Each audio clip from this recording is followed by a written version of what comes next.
Hi there, welcome to the Sunny Dads Network, and we are delighted. This was a launch of Think and Grow Rich Africa. I'm here because Lerato is a good friend of mine, and I didn't have to miss this. And by the way, I was moderating a discussion around the power of women and their role, juggling between work and their private life. I'd like this young lady to introduce herself, and I'm going to talk a little bit about her reflections on what you saw and heard today. Okay. Let's go ahead. The name is Xoli Madlala.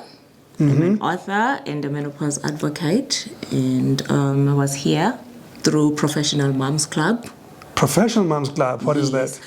It is a movement through ULP, which supports women. Oh, yeah. I saw someone outside talking to me about ULP. Yes, also Xoli. Yes. Xoli, also Xoli. The brains behind it. It's just a club where women gather to speak how to navigate motherhood, yes, pursue your career or your passions, your hobbies and all of that without feeling guilty or feel like maybe you're dropping the balls. Be kind on yourself. And the topics are always varied. That's very nice. What's your reflections on the screening that we saw earlier today?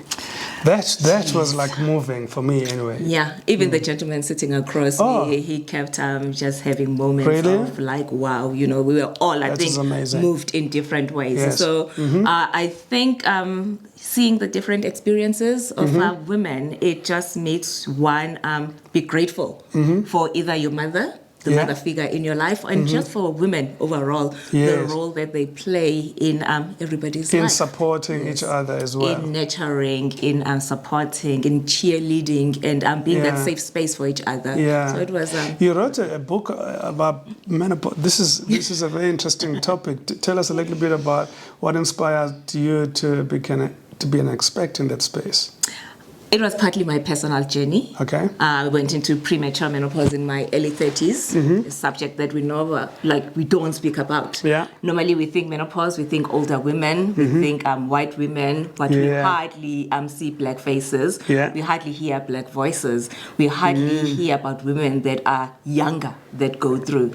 So when it happened to me, it was a lonely journey, and I looked for relatability, and there was not much. And that is when I was like, you know what, I'm gonna be what I needed. And that's how my advocacy work began. And obviously then it translated to a book eventually, because talking alone in certain spaces is never enough, because menopause is such a broad subject. It's a broad subject, so at least with the book, it's a big book, over 400 pages. 400 pages, yes. Wow. Because I share my journey, then there's research, because people need to have also scientific information. Yeah. It speaks to men, because you guys are coexisting with us. Does it speak about us as well?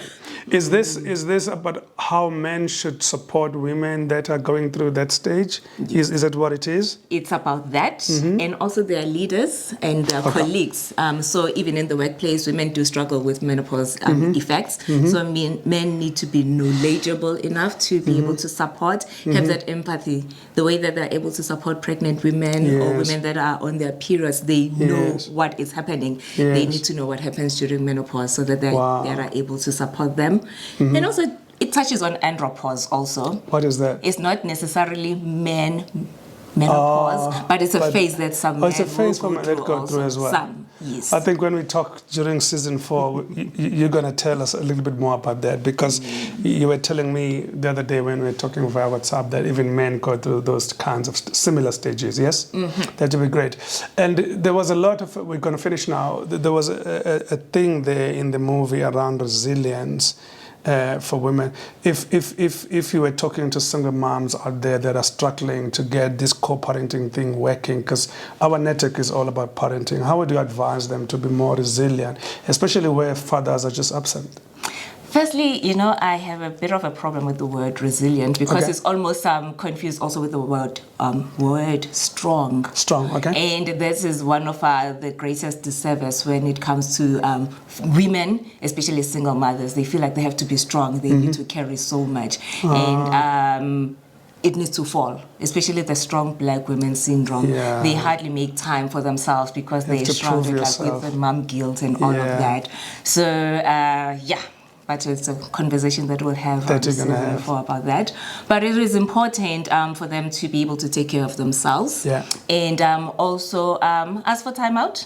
have the support system, and be able to mend fences wherever possible with the fathers of the children, because ultimately I think every parent has got a role to play. So just because the two are not in the same viewpoint when it comes to certain things, but those that they created, they owe it to them to be able to navigate. And also we find that eventually they're able to actually coexist and are able to share and pass the baton to each other. Pass the baton. I've got 2 daughters. I'm going to ask them to get a book. Is that okay?